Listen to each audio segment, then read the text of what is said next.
Buenas tardes. Vamos a continuar nuestra lectura de Ser y Tiempo de Martin Heidegger, que como sabemos nos estamos apoyando en la traducción de Jorge Eduardo Rivera y hemos dado seguimiento al orden de los parágrafos que Heidegger propone. En esta ocasión tocaría la interpretación del parágrafo 15, el ser del ente que comparece en el mundo circundante.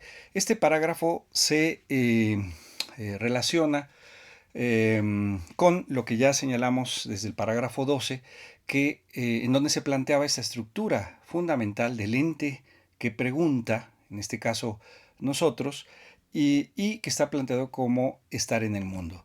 Pero la primera aproximación que Heidegger señala es a partir del trato cotidiano y este trato cotidiano lo ubica, como ya vimos, como un trato ocupado, ¿no? Es decir, que la forma cotidiana en la que estamos en el mundo es al relacionarnos con los entes que descubrimos en la forma de la ocupación. Nos mantenemos siempre ocupados de una u otra manera y eso marca esta primera aproximación al estar en el mundo como estar en medio de los entes y en donde el mundo es aprehendido inicialmente como mundo circundante, como Umwelt, en donde la manera en la que nos movemos en ese Umwelt, ocupándonos con los entes de la cotidianidad,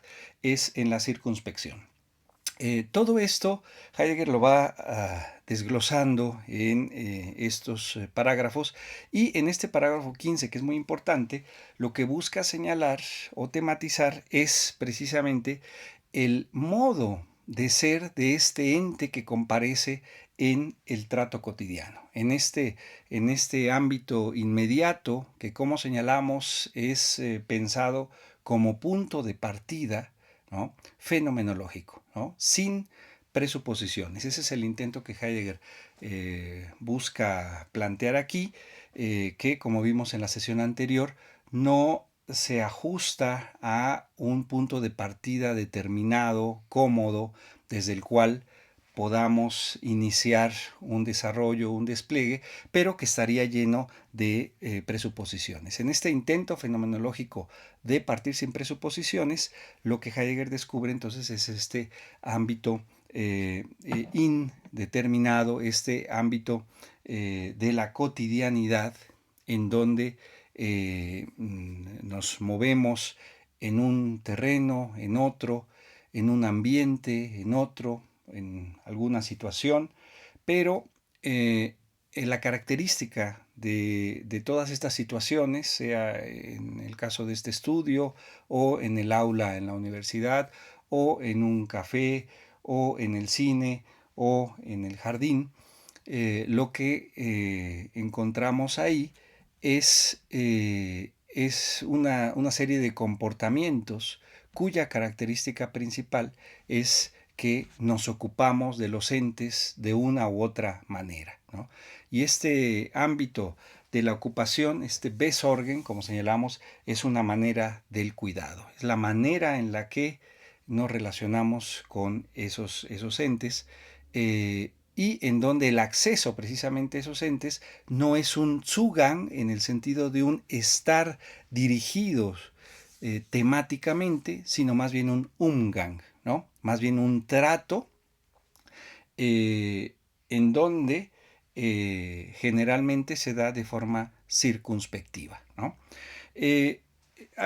Digamos, todo esto ya lo hemos señalado desde el parágrafo 12 y ahora correspondería pensar el modo de ser de estos entes que comparecen precisamente en el trato. Así inicia Heidegger este parágrafo. Dice: la exhibición fenomenológica del ser del ente inmediatamente compareciente se efectuará al hilo del modo cotidiano del estar en el mundo, que también llamamos el trato en el mundo con el ente intramundano. Ese trato es precisamente el Umgang al que ya hemos hecho referencia. El trato ya se ha dispersado en una multiplicidad de modos del ocuparse. Eso también lo señalaba ya en el parágrafo 12, ¿no? Los comportamientos en los que nos movemos en la cotidianidad son precisamente estos modos del ocuparse, estos modos de la ocupación. Al leer un libro, al dar una clase, al tomar un café, al dirigirme al jardín, al estar comiendo algo, al estar en el cine, etcétera, ¿no? Siempre estamos en estos diversos modos de la ocupación. Pero el modo inmediato del trato no es, como ya fue mostrado, el conocer puramente aprehensor, sino el ocuparse que manipula y utiliza, el cual tiene su propio conocimiento, entre comillas, ¿no? Eso también ya lo señalamos en parágrafos anteriores, vimos cómo el conocimiento es una forma derivada de este ámbito del trato ocupado, ¿no? Es decir, el conocimiento teorético es en sí una forma de ocupación, ¿no? Por lo tanto, lo que está a la base es la ocupación misma y no el conocimiento teórico, ¿no? Como ya vimos, esto presupone un esquema, una idea de sujeto-objeto, en donde se busca establecer mediante el conocimiento ese puente. Aquí, por eso Heidegger coloca entre comillas el término conocimiento, Erkenntnis, porque lo que busca señalar es que se trata de un conocimiento no teórico, ¿no? Sino precisamente un conocimiento práctico. Si la teoría o el ámbito teórico se relaciona, o por lo menos etimológicamente, con el ámbito del ver, como sabemos desde Platón, entonces aquí habría un ver que no es teórico, que no está dirigido, ¿no? Sino un ver precisamente circunspectivo, ¿no? Un ver alrededor. Ese va a ser el tipo de conocimiento que va a estar en juego. La pregunta fenomenológica se dirige en primer lugar al ser del ente que comparece en dicha ocupación.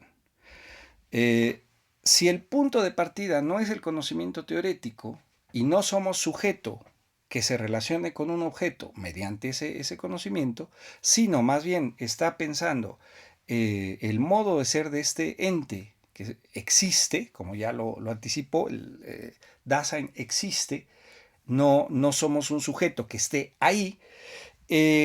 Entonces, en ese sentido, se tiene que pensar que la relación inmediata no descubre algo en tanto objeto, sino, como vamos a ver, en tanto útil, ¿no?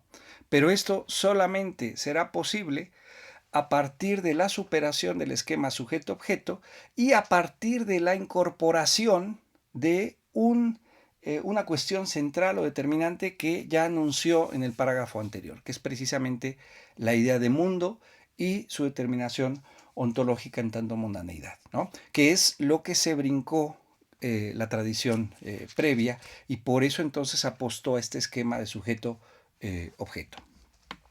Previo a este trabajo, en el segundo párrafo, Heidegger enfatiza el carácter fenomenológico en dos vertientes. Una, algo que está señalando aquí y que va a desplegar en otros textos, por ejemplo, en los problemas fundamentales de la fenomenología, que es, digamos, la continuidad de ser y tiempo. Recordemos, es la lección que da en Marburgo, y ahí tematiza de forma clara la diferencia ontológica. Aquí lo señala en el segundo párrafo simplemente con la idea de dirigirse al ser y cotematizar el ente, ¿no? Pero marcando esa diferencia. El ser es ser del ente, el ente es ente en el ser. Pero el ser no puede ser pensado precisamente como ente, ¿no? Esa es la crítica que hará a gran parte de la tradición, que fue aprendido tanto el ser como mundo en el sentido de un ente. Entonces mantendrá aquí la diferencia ontológica. Y la otra cuestión que señala en este segundo párrafo es lo que también en el texto los problemas fundamentales de la fenomenología desplegará de forma breve, pero en donde indica estos pasos del método fenomenológico, como él lo llama, en el sentido de una reducción, que es precisamente esta reconducción del ente al ser, y a la vez también una reconstitución o una reconstrucción de esa posibilidad interpretativa de forma hermenéutica que necesariamente tiene que contrastar y repeler las interpretaciones que ocultan esos modos de ser respectivos, ¿no?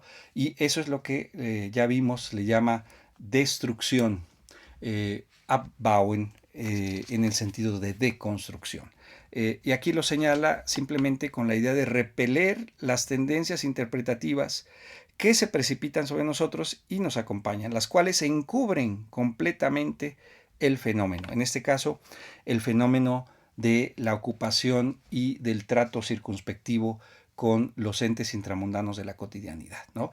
La interpretación teorética que toma como punto de partida al sujeto que se dirige al objeto sería una de estas interpretaciones que ocultan el fenómeno. Y por eso entonces la pretensión fenomenológica de dirigirse a las cosas mismas significa entonces repeler estas interpretaciones heredadas que en muchas ocasiones se sustentan en la autoridad, pero que no parten o no dejan ver precisamente al fenómeno en su modo de aparecer y para Heidegger en esta dirección ontológica en su modo de ser. Como ya vimos, la fenomenología piensa los modos de aparecer y en qué medida aquí pensaría los modos de ser. Y precisamente en este sentido, la pregunta que hace es, al final del segundo párrafo, ¿cuál es entonces el ente que debe constituir el tema previo y que debe considerarse como terreno fenoménico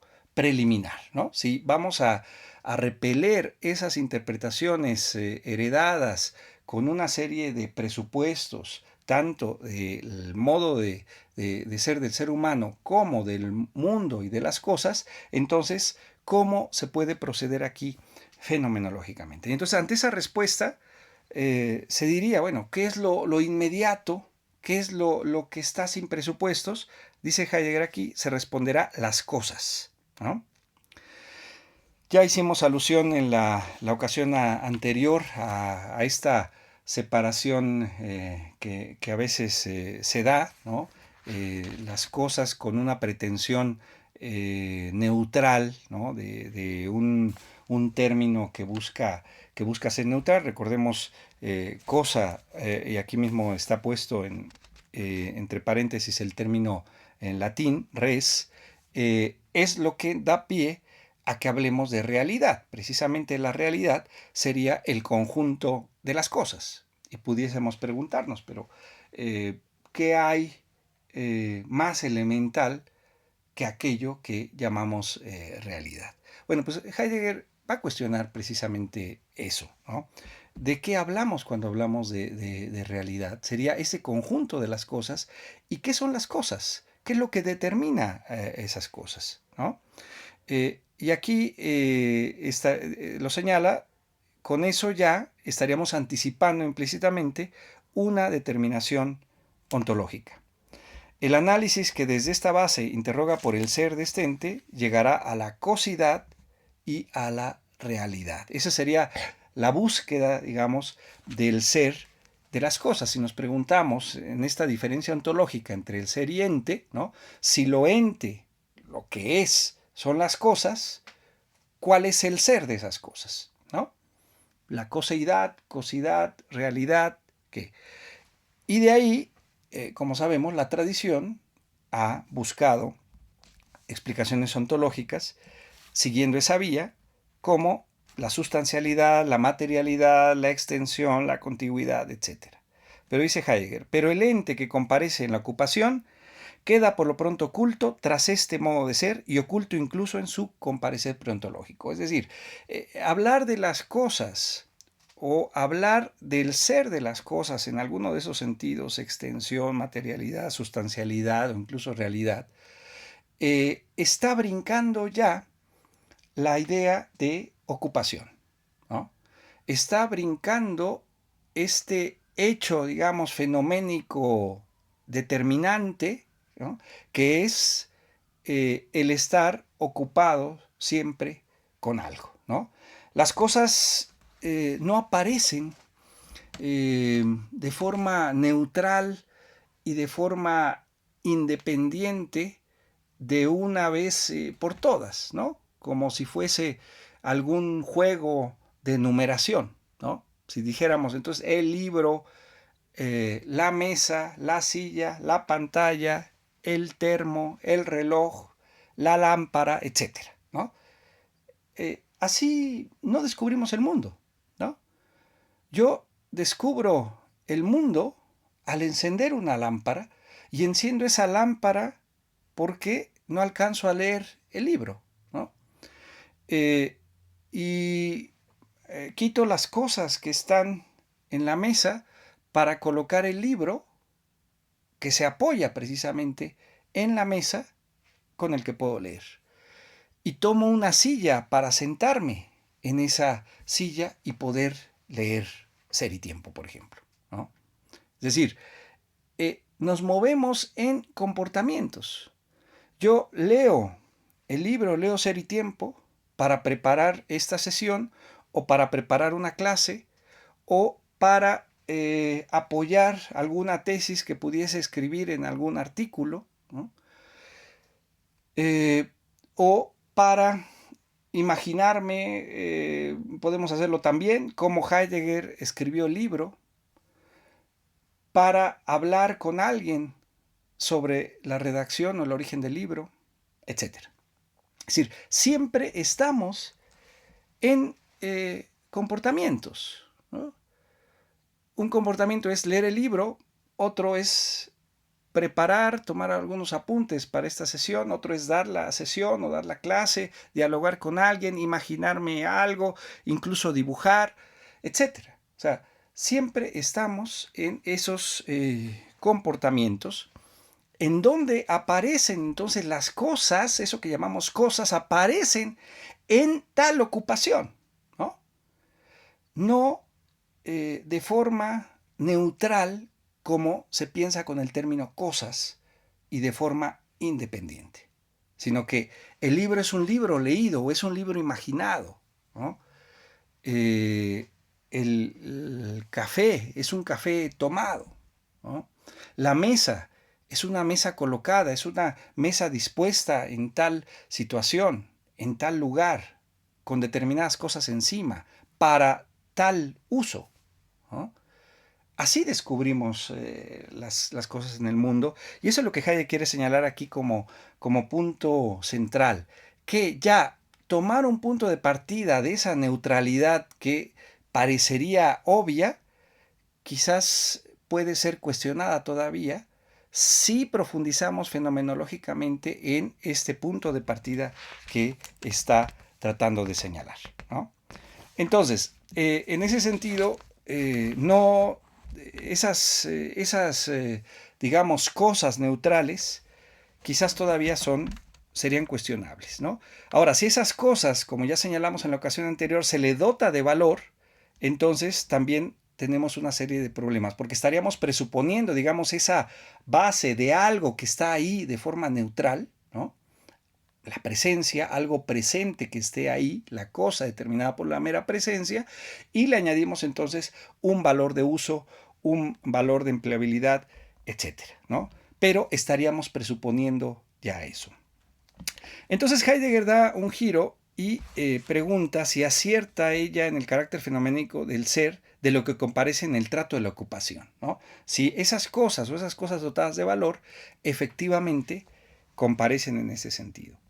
Y se aproxima en una remisión a la propia tradición y de manera especial a Aristóteles. Hay que recordar que el primer autor de la tradición que Heidegger trabajó fue Aristóteles, precisamente en sus ejercicios que comenzaron sobre de ánima. Y precisamente esto que señala aquí, la relación entre pragma, pragmata y praxis, está planteado en el de ánima de Aristóteles. Dice entonces Heidegger, los griegos tenían un término adecuado para las cosas, entre comillas, las llamaban pragmata, que es aquello con lo que uno tiene que habérselas en el trato de la ocupación, en la praxis. Sin embargo, dejaron ontológicamente en la oscuridad justo el carácter específicamente pragmático de los pragmata, determinándolo por lo pronto como meras cosas. Nosotros llamaremos al ente que comparece en la ocupación el útil, Zoic. En el trato pueden encontrarse los útiles para escribir, los útiles para coser, los útiles para trabajar, herramientas, los útiles para viajar, vehículos, los útiles para medir. Es necesario determinar el modo de ser de los útiles y esto habrá que hacerse tomando como hilo conductor la previa delimitación de lo que hace del útil un útil, de la pragmaticidad, Zollhaftigkeit. Entonces, si no son las cosas con esa pretensión neutral, si no son los objetos, porque ya señalamos que objeto se entiende solamente respecto del sujeto y eso estaría o se inserta en una interpretación de la modernidad, ¿cuál es la guía entonces para partir sin presupuestos, para movernos fenomenológicamente? Como ya hemos enfatizado, la manera en la que nos movemos en la cotidianidad, en estos comportamientos.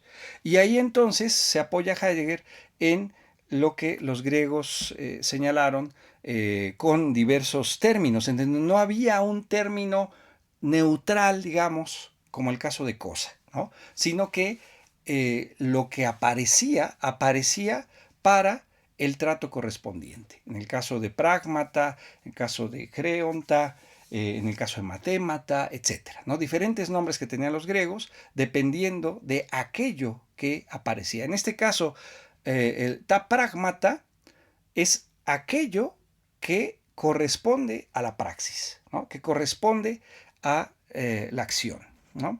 Que en este caso Heidegger lo está traduciendo como ocupación. Es decir, praxis estaría pensado como el Besorgen y pragma lo está traduciendo aquí como útil, como Zoic, ¿no? Y esto sería entonces el término que escoge para pensar aquello que descubrimos en el trato de la ocupación, ¿no?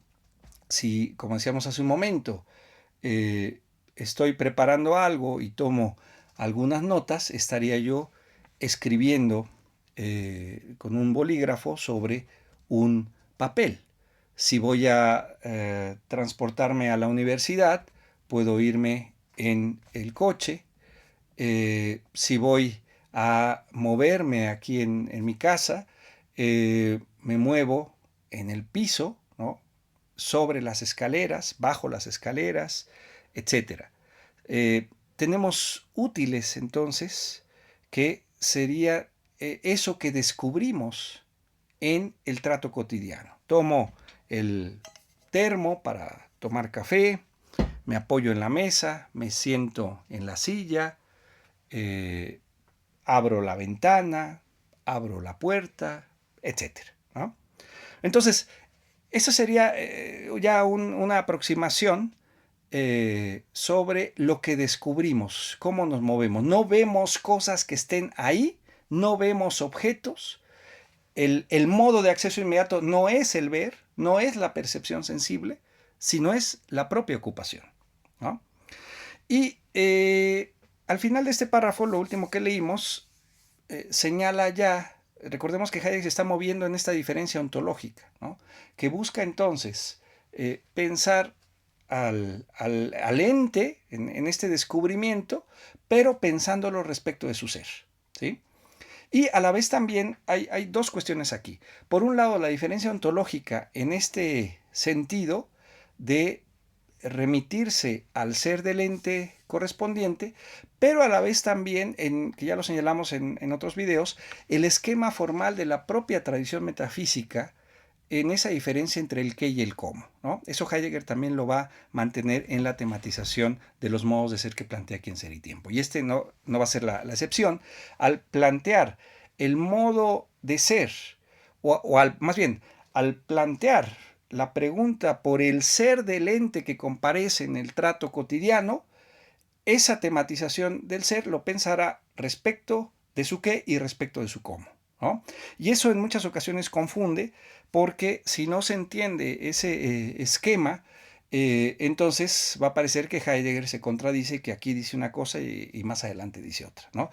Y por eso entonces aquí cuando menciona la pragmaticidad, como traduce Rivera, que es Zollhaftigkeit, pudiese traducirse también como utilidad, ¿no? Eh, por qué Heidegger emplea estos términos, ¿no? En el parágrafo anterior vimos que hablaba de mundo y mundaneidad.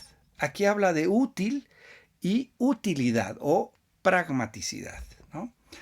Claro, aquí Rivera traduce pragmaticidad porque recordemos que el Zoic, el útil, es la traducción de pragma, prácticamente, que hace Heidegger aquí, entonces por eso emplea el término pragmaticidad, pero puede ser utilidad. Pero por qué esta referencia? Claro, el asunto es la mundaneidad remite al carácter ontológico de mundo. Pero lo que Heidegger quiere evitar es la pérdida del fenómeno mismo, ¿no? Si estamos procediendo fenomenológicamente, eh, una manera de proceder sería buscar una definición a partir de un ámbito elevado, ¿no? A partir de un género próximo que nos pueda dar o captar aquello que estamos pensando nombrar, ¿no? Si nos preguntamos por la silla, ¿no? Entonces hacer referencia a mueble, o lo mismo que la mesa, hacer referencia a mueble. Pero lo que Heidegger enfatiza aquí es que entonces estaríamos perdiendo ya el fenómeno de esta silla que aparece o de esta mesa que aparece si nos trasladamos a otro ámbito que sería el género mueble, ¿no? Lo mismo ocurriría si pensamos mundo o en este caso el útil, ¿no? ¿Cómo pensar ontológicamente mundo y útil sin salirnos del aparecer de mundo y del aparecer del útil? Y por eso entonces Heidegger procede a quedarse, digamos, en el aparecer mismo. El aparecer de mundo y es lo que llama mundaneidad, ¿no? El carácter de ser del mundo, del aparecer del mundo, y el carácter de aparecer del útil en tanto utilidad o pragmaticidad, ¿no? Eso es lo que aquí de entrada, en primer momento, llamará el qué de del útil, ¿no? Es decir, el ser del útil en respecto de su qué es lo que llama aquí pragmaticidad, pero cuya génesis necesariamente va a ser pensada en los parágrafos posteriores y concretamente en el parágrafo 18, como ya veremos, y que ahí será nombrado a partir del ámbito de la remisión, ¿no? Es decir, el origen mismo de la remisión. Bueno, ahorita señalamos eso. Eh, ¿Cómo entender esta pragmaticidad? ¿No? ¿Cómo entender esta utilidad? Si preguntamos por el ser del útil, ¿no? ¿Qué es lo que hace que el útil sea ese útil? Y algo que descubre aquí Heidegger para entender esta pragmaticidad es precisamente el carácter remisional. Dice, un útil no es en rigor jamás. Al ser del útil le pertenece siempre y cada vez un todo de útiles, en el que el útil puede ser el útil que él es. Esencialmente, el útil es para algo. Y efectivamente, ¿no? Esto se muestra, para algo, en la empleabilidad, manejabilidad, etcétera, ¿no? Esa estructura del para algo es el carácter de remisión de algo hacia algo.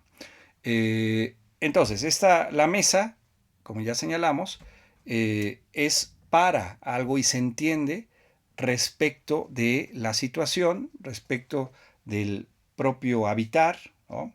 Respecto del uso que se le da, si es para comer o para leer o para hacer algún trabajo, para dibujar, etcétera, ¿no? Habría entonces este carácter remisional necesariamente, ¿no? La puerta, ¿no? Cuando me acerco a abrirla, giro la manilla, está esa puerta de forma vertical en concordancia con la pared y en el ángulo respecto del suelo, respecto del techo, respecto de la casa misma y por supuesto también con una idea de habitar, ¿no? Que da pie a esta posibilidad de entrar y salir y de mantener cerrado un espacio, ¿no? Siempre está para algo, ¿no? Este carácter remisional Y eso es lo que va a definir aquí de entrada este carácter pragmático o utilitario, ¿no?, del útil, ¿no? Pero que, como ya señalamos, y él mismo lo dice, el fenómeno señalado con este término, la remisión, pero me faltó un renglón, en la estructura del para algo hay una remisión de algo hacia algo. El fenómeno señalado con ese término solo podrá hacerse visible en su génesis ontológica en los análisis que vendrán más adelante, concretamente el parágrafo 18, y en donde quedará claro que se trata de mundo, es decir, que esta posibilidad de la remisión y la posibilidad de que algo refiera a otra cosa para poder entender este algo, exige esta idea de mundo que fue brincada en la tradición, ¿no? Y en donde entonces se contrapone, como ya él mismo señaló, a una idea moderna en términos de sujeto-objeto. Aquí el ámbito remisional va a ser central o determinante para poder entender el qué de algo, ¿no? Como más adelante se verá. Entonces, estas cosas no se muestran jamás primero por separado, como ya señalamos, para llenar luego un cuarto como suma de cosas reales, ¿no? Ya lo indicamos. Eso sería ya una presuposición en el sentido de una ontología de la presencia o en el sentido de la modernidad en términos de la contraposición al sujeto, ¿no? Pero no está tomando como punto de partida la manera en la que estamos en el mundo de forma inicial y que quizás fue brincada o fue pasada de largo porque se consideraba algo no filosófico, ¿no? Porque la pregunta guía de la filosofía era la pregunta por el ser del ente en términos de la esencia del ente. Y ese ser estaba pensado en una dimensión atemporal. Aquí, como hemos visto a lo largo de todas estas sesiones, Heidegger lo que quiere pensar es al ser respecto del tiempo. Es decir, que el tiempo es el horizonte para la comprensión del ser y no puede ser entonces determinado de manera atemporal. Lo que está haciendo aquí es precisamente abriendo estas posibilidades de interpretación en donde entonces la tematización del ser del ente no es de carácter atemporal, ¿no? Entonces, en este sentido, ya toma como punto de partida estos útiles. Quizás, no sé si el término útil sea lo más adecuado. Tenemos en el propio idioma español un término que quizás en ello, digamos, resuena el carácter ontológico, ¿no? Que es el término enseres, ¿no? Y que claro, ya las propias palabras se indica en ser, ¿no? Y si buscamos etimológicamente, rastreamos el origen del término en ser o en seres, remite a la posibilidad de un inventario, ¿no? Es decir, aquello que de alguna manera estaba o está en presencia para ser contado o para ser ordenado, ¿no? Ese es el ámbito de los enseres. Y ahora se puede hablar en tiendas departamentales de enseres menores o enseres mayores, ¿no? Enseres menores como útiles o digamos cosas de uso diario pequeñas, ¿no? Y otras más grandes, como refrigeradores o lavadoras, como enseres mayores. Pero en el fondo serían las cosas de uso diario, estos enseres. Eso pudiese aproximarse a esta idea de útil que Heidegger señala y que hay que tener en cuenta que está pensando en aquello que Aristóteles tematizó en De Anima como las cosas de la praxis, ¿no? Aquello que tiene que ver con la praxis, aquello que corresponde a la praxis, no aquello que corresponde al ámbito del teorema, sino aquello que corresponde al ámbito de la praxis, y eso es lo que está en juego. Continúa Heidegger, dice, el trato ajustado al útil, que es el único modo en el que éste puede mostrarse genuinamente en su ser, y viene el típico ejemplo, el clásico ejemplo del martillo, el martillar con el martillo, no aprehende temáticamente este ente como una cosa que se hace presente para nosotros, ni sabe en absoluto de la estructura pragmática en cuanto tal. El martillar no tiene un mero saber del carácter pragmático del martillo, sino que se ha apropiado de este útil en la forma más adecuada que cabe. En este modo del trato, que es el uso, la ocupación se subordina al para algo, que es constitutivo del respectivo útil. Cuanto menos solo se contemple la cosa martillo, cuanto mejor se eche mano del martillo usándolo, tanto más originaria será la relación con él, tanto más desveladamente comparecerá como lo que es, como útil, ¿no? Eso es de las cuestiones claras aquí para entender la forma en la que descubrimos a estos entes de la cotidianidad en tanto útiles, ¿no? Decíamos, no en términos de un ver teorético, ¿no? No en términos de presuponer algo que esté ahí presente, sino más bien en el uso correspondiente, en el empleo para tal o cual cosa. Ahí los descubrimos. El caso del martillo, pues claro, si va a colgar un cuadro, coloca el clavo y va a martillar. En el caso del escrito que estaba yo señalando o de las notas que puedo tomar, el sentarme en la silla y el apoyarme en la mesa. En ese sentido, podríamos decir, si el modo de ser de la silla es, como ahorita va a señalarlo, a la mano, no estaría ahí presente, ¿no? Bueno, si leemos, terminamos este párrafo para retornar. El martillar mismo descubre la manejabilidad específica del martillo, el modo de ser del útil, en que éste se manifiesta desde él mismo, lo llamamos el estar a la mano, Zuhandenheit. Solo porque el útil tiene este ser en sí, entre comillas, y no se limita a encontrarse ahí delante, es disponible y manejable en el más amplio sentido. El puro mirar hacia tal o cual aspecto de las cosas, por agudo que sea, no es capaz de descubrirlo a la mano.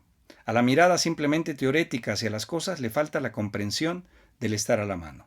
Sin embargo, ese trato que usa y manipula no es ciego, sino que tiene su propia manera de ver, que dirige el manejo y le confiere su específica seguridad. El trato con los útiles se subordina al complejo remisional del para algo. La visión que se da en semejante plegarse a es la circunspección, Umsicht. Bien, entonces, este párrafo es muy importante porque señala el otro aspecto que mencionábamos en torno al ser de este ente de la cotidianidad. Es decir, el cómo. Si ya mencionó el qué en un primer momento como la pragmaticidad, esa utilidad, ahora estaría la cuestión de cómo se presenta este ente. Y Heidegger lo llama aquí Zuhandenheit, estar a la mano. Y en este caso no aparece el en el término, sino zu, pero ese zu dirigido a mí mismo, es decir, dirigido al cuerpo, ¿no? Aunque en el término se esconde mano, ¿no? Recordemos los dos términos que están aquí en juego es Zuhandenheit y Vorhandenheit. Y la diferencia es que en ese Zuhandenheit, lo que está Zuhanden, lo que está a la mano, o este estar a la mano, como traduce aquí Rivera y también tradujo Gauss, remiten a esta posibilidad del estar referido a la mano, es decir, al cuerpo, ¿no? Que de alguna manera se entiende ese ente en referencia a mi comportamiento, ¿no? A la posibilidad de escribir, de sentarme, de caminar, de abrir la puerta, de abrir la ventana, etc., ¿no? Es decir, el descubrimiento del ente a la mano ocurre en relación al comportamiento y que aquí Heidegger intenta señalar colocando al cuerpo mismo también con la mano. En el caso de Vorhanden, no estaría esta referencia. No está el zu, sino es el for. Es decir, es algo que está ante, ¿no? Y en ese sentido no se indica la referencia al cuerpo, ¿no? Sino sería externo. Eso lo enfatiza von Hermann en su interpretación. Sería algo que está fuera del cuerpo, que sería ajeno al cuerpo, que estaría simplemente ahí. Por eso la traducción de Rivera de ese Vorhanden y Vorhandenheit me parece que es adecuada, porque es el estar ahí, ¿no? Es el estar ahí independientemente de mi relación con eso. Esa es, digamos, la pretensión ontológica, digamos, previa a Heidegger. Ese carácter hegemónico de que las cosas están ahí simplemente y yo simplemente contribuyo de una u otra manera, por ejemplo, con el conocimiento, ¿no? Y eso es lo que está cuestionando a la base, ¿no? Entonces, en ese sentido, la silla no estaría ahí, ¿no? Porque su modo de ser es a la mano, no ante la mano. No es el estar ahí simplemente. Gauss también intentó acercarse con la interpretación de su traducción, porque él tradujo ese Vorhandensein o Vorhandenheit como ser ante los ojos, ¿no? En remisión a esa idea metafísica de la presencia que, como sabemos desde Platón, determinaba eso que aparecía, ¿no? En este caso, no están ahí las cosas porque su modo de ser no es estar ahí, sino su modo de ser es estar a la mano y por lo tanto descubiertas en el comportamiento correspondiente. Por eso en el martillar no es que sea una cosa temática, no es que yo esté tematizando al martillar o al caminar en el piso o al abrir la puerta o al sentarme en la silla o al apoyarme en la mesa o al tomar el café en el termo o la taza, ¿no? Tematizando cada una de esas cosas y pensando que las cosas están ahí, presentes. Eso no está ahí presente porque su modo de ser inmediato en esa cotidianidad no es el de la presencia. Eso es lo que Heidegger quiere destacar aquí con estos dos conceptos importantes, que es la utilidad o pragmaticidad como el qué de estos entes que aparecen, pero aparecen en la ocupación. Y el modo en el que aparece es a la mano, no estando ahí. Y el conocimiento, como señaló al inicio, entre comillas, es la circunspección. Es el ámbito, no se trata de un asunto ciego, sino que de alguna manera hay una orientación, pero esa orientación no es una orientación teorética, ¿no? Y esto, por lo tanto, va a señalar más adelante esa diferencia también entre el ámbito práctico y teorético, ¿no? Como ya señalamos, no se trata de una cuestión ciega, ¿no? No se asocia lo práctico a este ámbito, digamos, no teorético simplemente, ¿no? Y más adelante vuelve con este asunto de cómo es posible que esto a la mano pueda, digamos, aparecer sin ser teoréticamente tematizado. Dice, lo a la mano no es conocido teoréticamente, ni es primeramente temático, ni siquiera para la circunspección. No tematizamos ni siquiera en la circunspección eso. Yo coloco la silla, la arrimo a la mesa a partir de la situación en la que estoy y a partir del acto correspondiente que es escribir o comer. Si nos queda la mesa, la silla, lejos de la mesa, va a ser difícil comer o apuntar. Entonces, de alguna manera, hacemos eso a partir de lo que guía a toda esta situación. Lo peculiar de lo inmediatamente a la mano consiste en retirarse, por así decirlo, ¿no? A su estar a la mano para estar con propiedad a la mano. Es decir, esto a la mano, el útil, se muestra como útil precisamente en su utilidad a la mano, ¿no? En ese sentido hay cuestiones que están en juego que Heidegger señala aquí en los párrafos siguientes, 3 por lo menos. Esto del para qué, de la empleabilidad de tal útil, ¿no? Luego, la otra cuestión importante es el empleo de algo para algo, ¿no? Y que tiene que ver con los materiales. Y la tercera es esta posibilidad de remitir de forma indirecta al ámbito del estar unos con otros, ¿no? Señalo brevemente esto. Esta diferencia entre el para qué y el empleo de algo para algo me parece que puede ser pensado como aquello que Husserl y la tradición a su alrededor pensó como la diferencia entre el contenido eh, intencional y el contenido real de las vivencias, ¿no? Si recordemos que lo que Husserl señala es que las vivencias intencionales están dirigidas a algo, pero están constituidas o conformadas por algo, ¿no? Pero no está dirigido a eso que la conforma, ¿no? Al material, digamos, sino está dirigido al objeto de esa vivencia.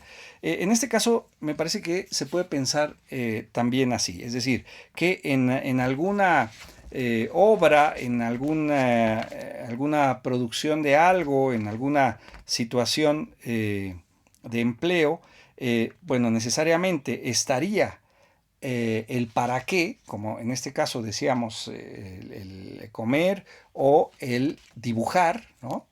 Y que sería aquello que conforma todo para poder lograr eso. Es decir, estamos dirigidos a ese comportamiento respectivo.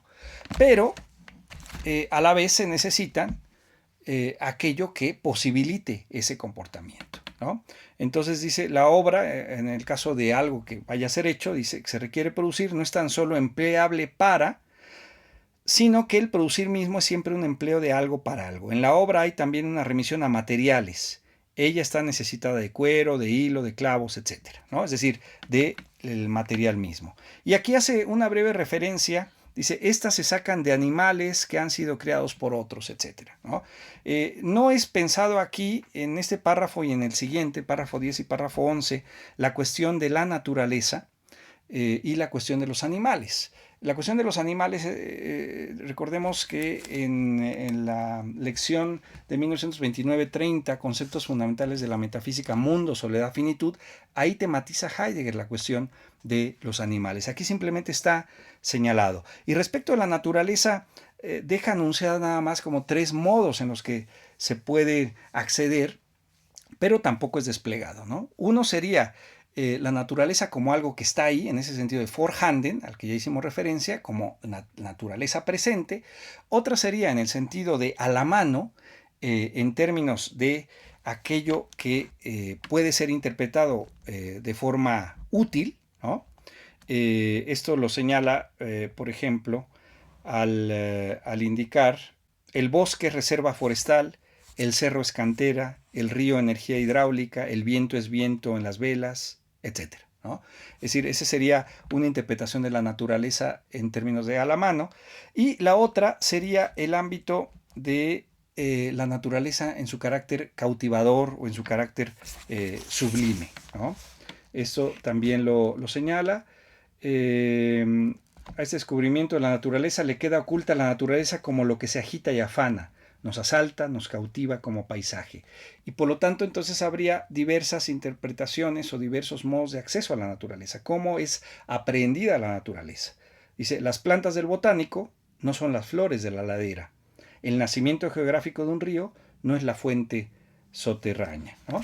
Entonces, simplemente lo deja anunciado como esos 3 modos de aprender la naturaleza a partir de ese carácter de estar ahí, a partir del carácter utilitario respecto de la interpretación a la mano, la naturaleza como lo que está a la mano, o el ámbito de lo sublime.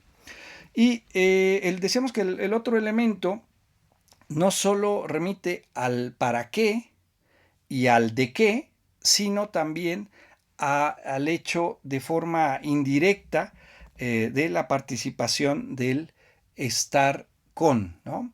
Que será trabajado en el parágrafo 26, el estar unos con otros, porque ya lo señalamos desde el inicio, se trata de pensar la existencia en términos de coexistencia.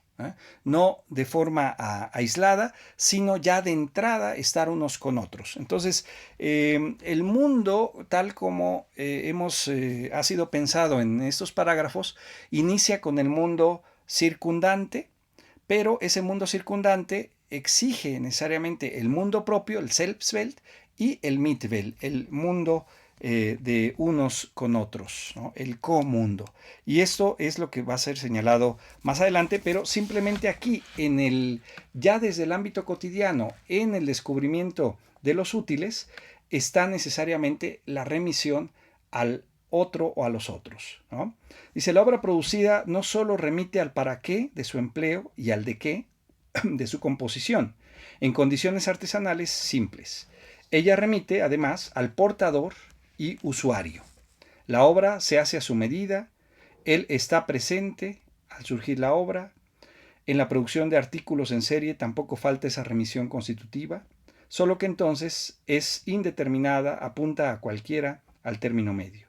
Por consiguiente, con la obra no comparecen tan solo entes a la mano, sino también entes que tienen el modo de ser del ser humano, en cuya ocupación lo producido se vuelve a la mano. Entonces, este es el tercer elemento que Heidegger señala aquí respecto del el modo de ser de este ente, las características que presenta el útil.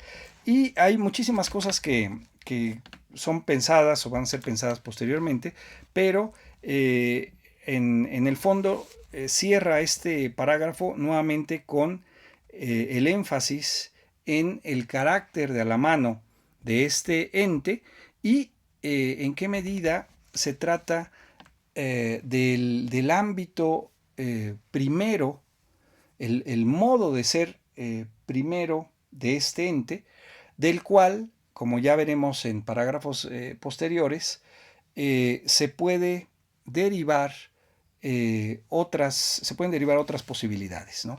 Pero este ente, al ser descubierto como útil, no se deriva de un ente que esté ahí presente y cuyo modo de ser sea precisamente la presencia tal como señaló la tradición, ¿no?